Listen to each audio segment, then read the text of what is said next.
अल्हम्दुलिल्लाह हमारा जो प्रीवियस लेक्चर था वो कंप्लीट हो गया और मुझे उम्मीद है कि आपने मेरे प्रीवियस लेक्चर से बहुत कुछ सीखा होगा। और मैंने कोशिश की कि आपको बहुत कम टाइम में मेन पॉइंट्स सिखाऊं ताकि आप ना सिर्फ इन पॉइंट से फ़ायदा उठा सकें बल्कि प्रैक्टिकली भी जब आप प्रैक्टिकल फील्ड में जाएं तो इन पॉइंट्स को अपने मद्देनज़र देखते हुए आप सही तरीके से इसको प्रॉपर जगह पर इम्प्लीमेंट कर सकें। तो आज हम रिस्क असेसमेंट की क्लास शुरू करते हैं। तो रिस्क असेसमेंट, रिस्क जैसे कि मैंने आपको प्रीवियस डिफिनीशन में बताया था कि रिस्क जो होता है ख़तरा, और काम करने के दौरान जो ख़तरात हमें लाहक होते हैं तो हम उसको किस तरह आइडेंटिफाई करेंगे और किस तरह हम इस ख़तरात को दूर करने की कोशिश करेंगे। तो इसके बारे में थोड़ा सा हम जामा पढ़ लेते हैं क्योंकि ये मुकम्मल एक कोर्स है।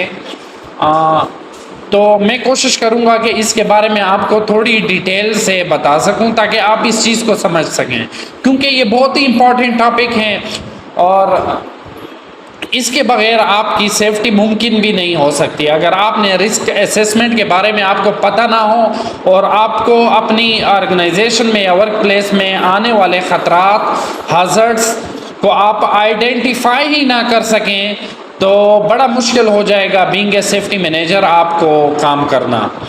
तो रिस्क असेसमेंट की डिफिनीशन है, risk assessment is the process of identifying, analysing and evaluating potential risk that could negatively impact people, property और द इन्वायरमेंट। देखें यहाँ पर इस डिफिनीशन से ये बात जाहिर हो गई कि रिस्क असेसमेंट एक ऐसा प्रोसेस है जो कि आइडेंटिफाई करता है, एनालाइज करता है और एवॉल्युएट करता है रिस्क को कि इस काम के दौरान में ये रिस्क है और इस रिस्क को हमने किस तरह एवॉल्युएट करना है, किस तरह हमने इसको अमली जामा पहनाना है।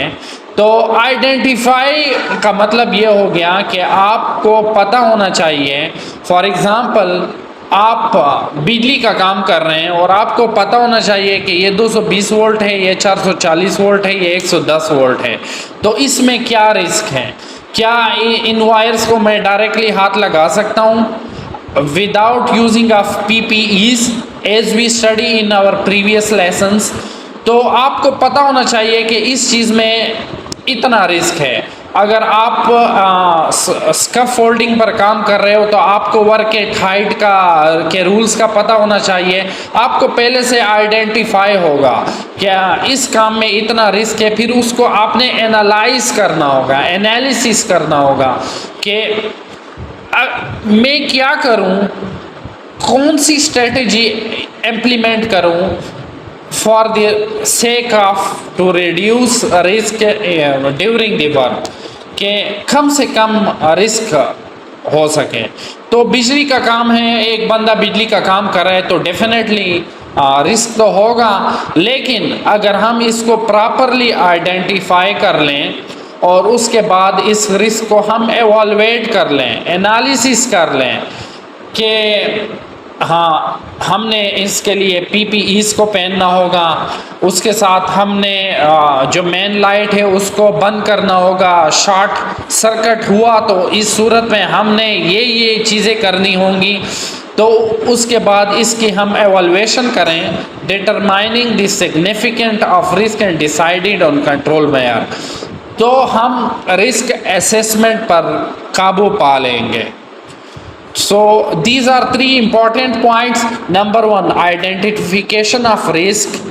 Then after when you identify the risk, then you will analyze that how will after the analysis stage we will go forward to evaluation of risk. So these are three important parts, you can say component of evaluation of risk assessment. आगे हम जाते हैं in risk assessment, hazards are things that could cause harm. Risk assessment में कुछ hazards होते हैं जो कि नुकसान का बायस बनते हैं। Here are some example of hazard in different settings. Work place में एक होता है physical hazard, machinery, electrical equipments, heights, ये फिजिकल हज़ार्ड्स होते हैं। Physical anything we can touch it, जो हर वो चीज़ जिसको हम देख सकें, जिस तरह मशीनरी हो गई, इलेक्ट्रिकल इक्विपमेंट्स हो गए, हाइट हो गया, तो ये जो है ये जो है वर्क प्लेस में हज़ार्ड्स होते हैं। Chemical, toxic substance, flammable material, chemical hazards में यह आ गया। बायोलॉजिकल में bacteria, viruses, mould. So these are very important hazards of risk assessment. So you will have to remember these hazards for future. Ergonomic, poor workstation design, repetitive movement। ergonomic मतलब ये कि अगर आपने properly जो plan आपको execute करने के लिए दिया गया होता है वर्क प्लेस में, तो वो प्लान सही ना हो, प्रॉपरली डिज़ाइन ना किया गया हो, then there might be of risk. So home में क्या आ जाता है? Physical, sharp object, slippery floor, stairs, chemical cleaning products, medication. देखें, हमने इससे पहले जो वर्क प्लेस जो काम करने की जगह होती है उसके हज़ार्ड्स के बारे में बताया, फिजिकल, केमिकल और फ्लेमेबल जो थे। और अभी हम आपको होम के बारे में बता रहे हैं। शार्प ऑब्जेक्ट्स, ऐसी चीज़ें देखें, रिस्क आपके घर में आपने ऐसे कोनेदार टाइल या मार्बल लगा लिए कि खुदा न खास्ता उस पर अगर कोई गिरे तो डायरेक्ट उसका सर लगे, उसके में नोकें निकली हुई हों, तो there might be chance of injury और हार्म। इस तरह chemical cleaning products, medications, fire faulting wiring, candles, cooking equipments. Faulting wiring मतलब ये बहुत ही इम्पॉर्टेंट रिस्क है जो कि हमने अक्सर आइडेंटिफाई किया होता है घरों में कि हम फॉल्टी वायर्स का यूज़ करते हैं जो कि आगे जाकर बड़ा नुकसान हमें पहुंचाता है। इन्वायरमेंट में क्या आ गया? इन्वायरमेंट में फ्लड हो गया, अर्थक्वेक हो गया, एक्सट्रीम वेदर। देखें, रिस्क हर उस चीज़ का नाम है जिसमें आपको रिस्क नज़र आए। अब इन्वायरमेंट में क्या रिस्क है? नेचुरल क्या रिस्क होता है? फ्लड, हमारा कंट्रोल नहीं होता फ्लड पर। अर्थक्वेक, जलजला, एक्सट्रीम वेदर। तो इसके लिए भी हमने रिस्क को आइडेंटिफाई और एवेल्युएट और इसके एनालिसिस करना पड़ता है कि हम किस तरह देखें। अगर अर्थक्वेक को आ गया, अगर आपने अपना घर सही तरीके से प्रॉपरली आपने इसमें मशीनरी या मटेरियल का यूज़ ना किया हो तो फिर क्या होगा? डेफिनेटली आपका घर छोटे से ही अर्थक्वेक से गिरेगा। फ्लड के लिए फ्लडिंग एरियाज़ में अक्सर हमने देखा हो कि जहाँ पर हमने प्रॉपर बेस फाउंडेशन ना बनाई हो, so there might be a chance of damage of home or building।